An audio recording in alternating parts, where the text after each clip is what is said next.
सभी साथियों को नमस्कार, गुड मॉर्निंग। मिलर एजुकेशन के यूट्यूब चैनल पर आप सभी मित्रों का हार्दिक स्वागत और अभिनंदन है। दोस्तों, आज की मनोविज्ञान की इस क्लास में हम पढ़ेंगे मनोविज्ञान के महत्वपूर्ण प्रश्नों के बारे में। और ये जो क्लास है वो अपने रीट मेंस, इसके अलावा सीटेट और सेकेंड ग्रेड एग्जाम के लिए उपयोगी है। तो तीनों ही फॉर्मेट के विद्यार्थियों के लिए ये क्लास इंपॉर्टेंट रहने वाली है।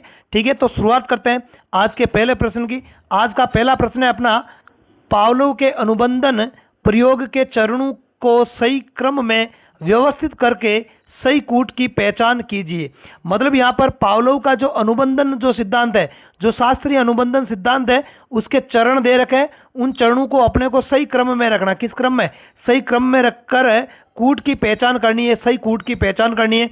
तो देखते हैं पहला चरण है। पहले चरण में UCS और UCR, फिर है UCS प्लस CS और UCR। यहाँ पे R है, ध्यान रखना, यहाँ पे क्या R है। और फिर तीसरे चरण में CS CR। तो देखो, इसको सही तरीके से समझो। पहले पावलोव ने अपना अनुबंधन प्रयोग किया था, और आपको पता है एक कुत्ते पे उन्होंने प्रयोग किए थे। किस पे किए थे? कुत्ते पे प्रयोग किए थे। पहले उन्होंने दिया था कुत्ते को भोजन। क्या दिया था? भोजन। तो भोजन दिखाया कुत्ते को, तो कुत्ते के मुंह में क्या आ गई? लार आ गई। क्या आ गई? लार आ गई। तो ये तो एक स्वाभाविक प्रक्रिया हो गई। भाई, किसी भी व्यक्ति के सामने भोजन रखेंगे तो भोजन यदि सामने होगा तो लार तो आना स्वाभाविक है। मतलब ये अनकंडीशनल स्टिमुलेट है। भोजन क्या है? भोजन अनकंडीशनल स्टिमुलेट हो गया। और लार जो है ये स्वाभाविक प्रक्रिया है, तो ये हो गई अनकंडीशनल रिएक्शन हो गई। क्या हो गई? अनकंडीशनल रिएक्शन हो गई। ठीक है, यहाँ पे कोई कंडीशन नहीं, मतलब ये सहज व्यवहार है। यदि भोजन को दिखाया जाएगा तो लार तो आनी स्वाभाविक है। अब पावलोव ने क्या किया था? पावलोव ने किया UCS के साथ। UCS का मतलब क्या हो गया? भोजन। अनकंडीशनल स्टिमुलेट हो गया। इस अनकंडीशनल स्टिमुलेट के साथ में उसने ध्वनि बजाई, CS का मतलब क्या हो गया? Conditional stimulate. क्या हो गया? कंडीशनल स्टिमुलेट हो गया। कंडीशन रख दी। क्या रख दी? कंडीशन। और कंडीशन क्या रखी? कि ध्वनि के साथ भोजन देना है। तो ध्वनि क्या रख दी? कंडीशन रख दी। तो उसके पश्चात भी क्या हुआ? UCR हुआ। क्या हुआ? UCR हुआ। क्या हुआ? UCR। मतलब अनकंडीशनल रिएक्शन हुई। मतलब जो कुत्ते के मुंह में जो लार आई वो अभी ध्वनि की वजह से नहीं आई, भोजन की वजह से ही। लेकिन बार बार ऐसा करने से कुत्ते के दिमाग में ये चीज सेट हो गई कि जब जब ध्वनि बजेगी, जब जब कंडीशनल स्टिमुलेट होगा, तब तब हमें भोजन मिलेगा। तो उसके मुंह में लार आना शुरू हो गया। तो इसको बोलते हैं अपन अनुबंधन। तो अनुबंधन स्थापित होने के बाद पावलोव ने क्या किया? केवल कंडीशनल स्टिमुलेट रखा, मतलब केवल ध्वनि रखी। क्या रखी? केवल ध्वनि रखी, तो भी कुत्ते के मुंह में क्या आ गई? लार आ गई। तो बिना भोजन के ही केवल ध्वनि के आ गई। तो ध्वनि क्या? कंडीशनल स्टिमुलेट है। तो जो रिएक्शन हुई, जो लार आई, उसको नाम दे दिया कंडीशनल रिएक्शन, नाम दे दिया। आगे बात सुनो। तो यहाँ पे जो चरणों का जो ये क्रम है वो सही है। पहले यही चरण होगा, फिर ये चरण आएगा, यहाँ पे R है, जाना UCR है, और फिर ये तीसरा चरण हो जाएगा। इसलिए 1 2 3 ये तीनों चरण क्रमबद्ध तरीके से। इसलिए इसका जो राइट आंसर है वो हो जाएगा आपके ऑप्शन सी हो जाएगा। 1 2 और 3 हो जाएगा। आगे बात सुनने, अगले प्रश्न की बात करते हैं। अगला दूसरा प्रश्न है अपना। दूसरा प्रश्न क्या? देखो, दूसरा प्रश्न है LS पेरनोज ने अपनी पुस्तक बायोलॉजी ऑफ मेंटल डिफेक्ट में निम्न में से किस मानसिक मंदता का वर्णन नहीं किया। मतलब है LS पेरनोज ने एक पुस्तक लिखी, उस पुस्तक का नाम है बायोलॉजी ऑफ मेंटल डिफेक्ट पुस्तक। तो उस पुस्तक में उसने मानसिक मंदता के कुछ प्रकार बताए थे। क्या बताए थे? कुछ प्रकार बताए थे। ठीक है, तो इनमें से कौन सा उनकी पुस्तक में वर्णित मानसिक मंदता है वो नहीं है। ऑप्शन देखते हैं। ऑप्शन है मंगोलिज्म, क्रिटिनिज्म। ऑप्शन बी है माइक्रोसेफेली, हाइड्रोसेफेली। ऑप्शन सी में Turner syndrome, down syndrome. Option D में माइक्रोसेफेली और मंगोलिज्म। तो जो इनकी पुस्तक थी बायोलॉजी ऑफ मेंटल डिफेक्ट है, इसमें पेरनोज ने 4 प्रकार की मानसिक मंदताओं का वर्णन किया था। एक मंगोलिज्म, एक क्रिटिनिज्म, एक माइक्रोसेफेली और एक हाइड्रोसेफेली। ठीक है, तो माइक्रोसेफेली और हाइड्रोसेफेली, मंगोलिज्म यहाँ पे आ गया ऊपर। तो यहाँ पे बात करें, इसका राइट आंसर वो हो जाएगा आपके ऑप्शन सी हो जाएगा। क्या हो जाएगा? ऑप्शन सी इसका राइट आंसर हो जाएगा। टर्नर सिंड्रोम और डाउन सिंड्रोम ये गुणसूत्रों से संबंधित विकार है। किससे? गुणसूत्रों से संबंधित विकार है। या बायोलॉजी ऑफ मेंटल डिफेक्ट पुस्तक में पेरनोज ने इनका वर्णन नहीं किया था, बाकी ये 4 जो है इनका वर्णन उन्होंने किया था। अगले प्रश्न की बात करते हैं। अगला अपना तीसरा प्रश्न है आज का, मनोविज्ञान शब्द का सर्वप्रथम प्रयोग किया था। तो साइकोलॉजी शब्द है, इस साइकोलॉजी शब्द का सर्वप्रथम प्रयोग किसने किया था? ऑप्शन है रुडोल्फ गोइकल, ऑप्शन बी अरस्तु, option C William Wundt, option D William James. तो इस प्रश्न का जो राइट आंसर है वो हो जाएगा अपने ऑप्शन ए हो जाएगा रुडोल्फ गोइकल। रुडोल्फ गोइकल ने मनोविज्ञान शब्द का सबसे पहले प्रयोग किया था। अगले प्रश्न की बात करते हैं। चौथा प्रश्न है अपना, चौथा क्या है? जीन पियाजे के संबंध में कौन सा कथन असत्य है? मतलब जीन पियाजे से संबंधित कुछ कथन दे रखे, उनमें से जो कथन उनसे संबंधित नहीं है या गलत कथन है उसकी पहचान करनी है। ऑप्शन ए है ये स्विट्जरलैंड के निवासी थे। ऑप्शन बी इन्होंने अपने जीवन काल में मनोविज्ञान से संबंधित 32 पुस्तकों की रचना की। ऑप्शन सी है इन्होंने लिप्जिंग में लेबोरेटरी स्कूल की स्थापना की। और ऑप्शन डी है इनकी मनोवैज्ञानिक विचारधाराओं को विकासवादी मनोविज्ञान नाम दिया गया। तो देखो इसमें अगर अपन बात करें तो जो अपने जीन पियाजे थे वो स्विट्जरलैंड के निवासी थे, बिल्कुल सही है। इन्होंने अपने जीवन काल में कुल 32 मनोविज्ञान से संबंधित पुस्तकें लिखी, ये भी सही है। और इन्होंने लिप्जिंग में लेबोरेटरी स्कूल की स्थापना की, तो ये गलत है। लिप्जिंग में नहीं की थी, इन्होंने जिनेवा में की थी। किसमें? जेनेवा या जिनेवा में। कहाँ की थी? जिनेवा या जेनेवा में लेबोरेटरी स्कूल की स्थापना जीन पियाजे ने की थी। आगे बात समझ में। और इनकी मनोवैज्ञानिक विचारधारा को मनोविज्ञान में किस नाम से जानते हैं? विकासवादी मनोविज्ञान के नाम से जानते हैं, तो ये भी सही है। तो गलत कौन सा है? ए सत्य कौन सा है? ए सत्य अपने सी वाला हो गया। क्या हो गया? सी वाला। इसलिए इसका राइट आंसर हो गया ऑप्शन सी हो गया। अगले प्रश्न की बात करते हैं। पांचवा प्रश्न है अपना, पांचवा क्या है? पांचवा है बुद्धि परीक्षा के लिए फार्म बोर्ड परीक्षण सर्वप्रथम किसने निर्मित किया? मतलब है बुद्धि की जांच के लिए एक बुद्धि परीक्षण निर्मित किया गया जिसका नाम है फार्म बोर्ड परीक्षण। तो ये किसने बनाया था?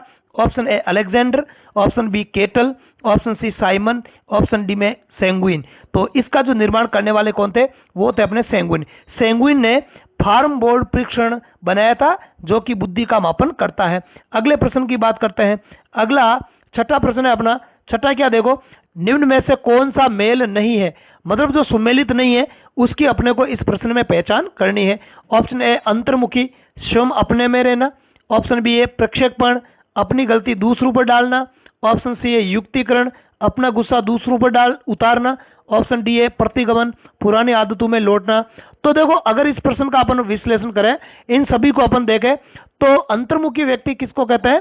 जो अपने आप में ही मस्त रहता है, स्वयं अपने में ही रहना। मतलब जैसे एकांत प्रिय व्यक्ति होते हैं या बिना फालतू में किसी से बोलते नहीं है, फालतू में किसी से बात नहीं करते हैं, तो इस प्रकार के व्यक्ति है वो अंतर्मुखी स्वभाव के होते हैं। तो ये सही है, ये सही सुमेलित है। बी में प्रक्षेपण, अपनी गलती दूसरों पर डालना, बिल्कुल सही बात है। प्रक्षेपित कर देना, गलती खुद की होती है लेकिन दूसरों पर डाल देते हैं। क्या करते हैं? अपनी गलती को दूसरों पर डाल देते हैं, तो ये भी सही है। और तीसरा युक्तिकरण, इसका है अपना गुस्सा दूसरों पर उतारना, नहीं ये गलत है। युक्तिकरण को अपन क्या बोलते हैं? तर्क संगतिकरण भी बोलते हैं। क्या बोलते हैं? तर्क संगतिकरण भी बोलते हैं युक्तिकरण को। इसके अलावा हम इसको औचित्य स्थापन भी बोलते हैं। क्या बोलते हैं? औचित्य स्थापन भी बोला जाता है। क्या बोलते हैं? औचित्य स्थापन के नाम से भी इसको अपन जानते हैं। तो औचित्य स्थापन या युक्तिकरण किसको कहते हैं? युक्तिकरण में क्या होता है कि व्यक्ति दोषारोपण करता है।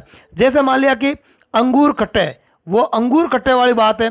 लोमड़ी जब अंगूरों तक नहीं पहुंच पाई तो उसने कह दिया कि अंगूर कौन खाएंगे, अंगूर तो खट्टे है।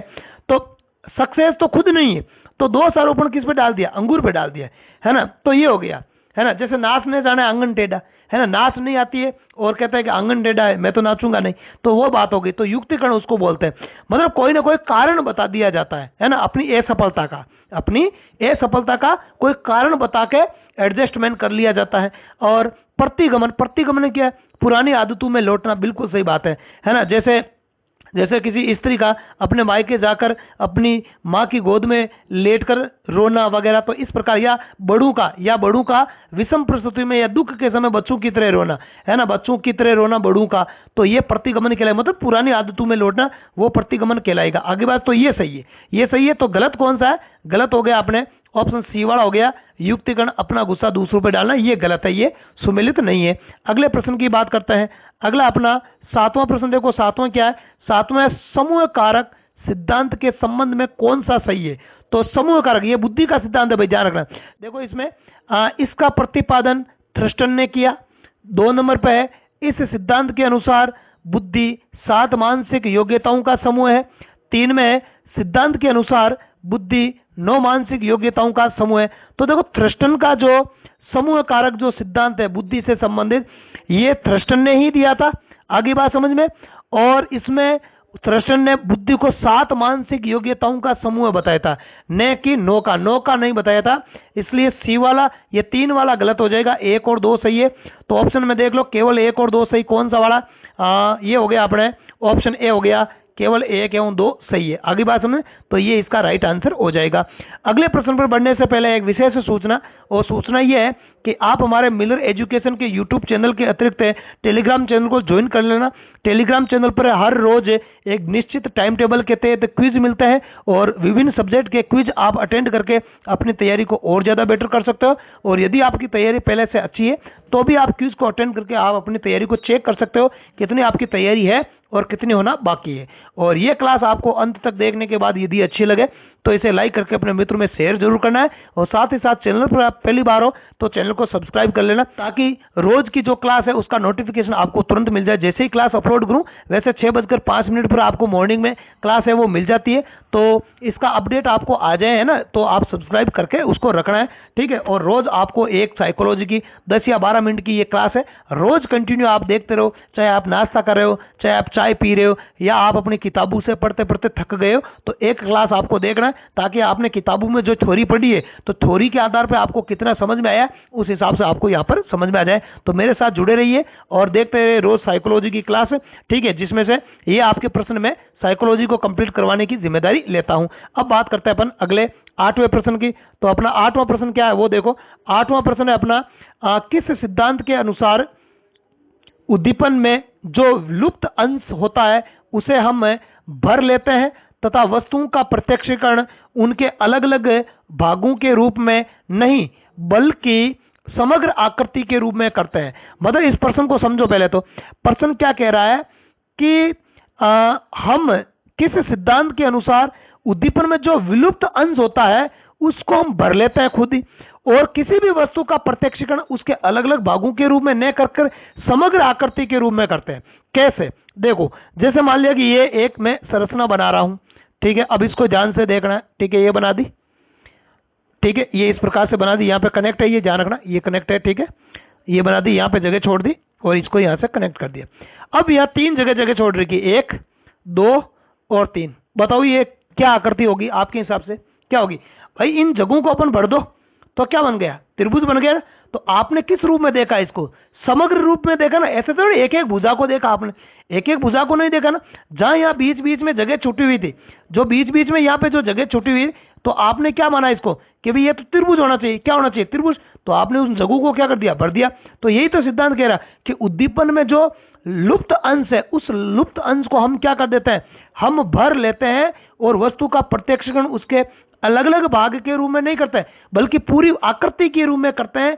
तो ये क्या कहलाएगा? ऑप्शन देखो। अब ऑप्शन ए समानता का सिद्धांत, ऑप्शन बी सम्मिति का सिद्धांत, ऑप्शन सी पूर्ति का सिद्धांत, ऑप्शन डी अविच्छिन्नता का सिद्धांत। तो आपने क्या किया? इस आकृति को क्या किया? जो बीच में जगह छूटी हुई थी उसको आपने क्या किया? पूरा किया। तो पूर्ति का सिद्धांत क्या हो गया? पूर्ति का सिद्धांत हो गया। अगले प्रश्न की बात करते हैं। 9वां प्रश्न देखो। 9वां क्या प्रश्न है? इजी प्रश्न है। 9वां है, काम या सेक्स अभिप्रेरक है। तो जो कामेच्छा होती है, जो काम प्रवृत्ति होती है, वो किस प्रकार का अभिप्रेरक है? ऑप्शन ए अर्जित अभिप्रेरक, ऑप्शन बी जैविक अभिप्रेरक, ऑप्शन सी बाहरी अभिप्रेरक, और ऑप्शन डी में कृत्रिम अभिप्रेरक।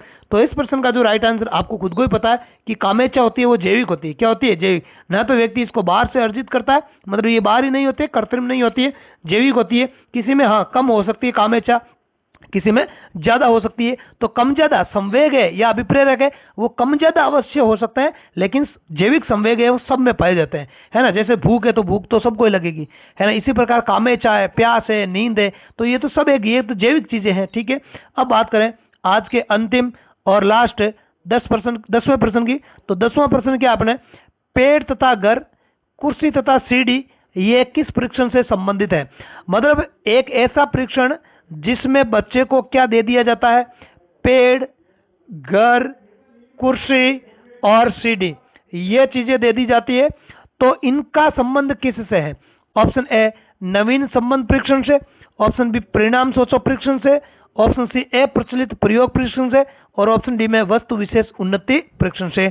तो आपको खुद को ही पता है कि इसमें क्या करते हैं, ये चीजें दे दी जाती है बच्चों को, और अब उनको कहा जाता है कि भाई इनसे कोई नवीन चीजें बनाओ। क्या बनाओ, नवीन चीजें बनाओ। तो इसलिए इसका जो राइट आंसर हो जाएगा नवीन संबंध परीक्षण, मतलब इनमें कोई नवीन संबंध स्थापित करना होता है। तो की क्लास में इतना ही। कल मॉर्निंग में 6:05 पर फिर एक साइकोलॉजी की क्लास के साथ आपसे मिलेंगे। तब तक के लिए धन्यवाद। जय हिंद।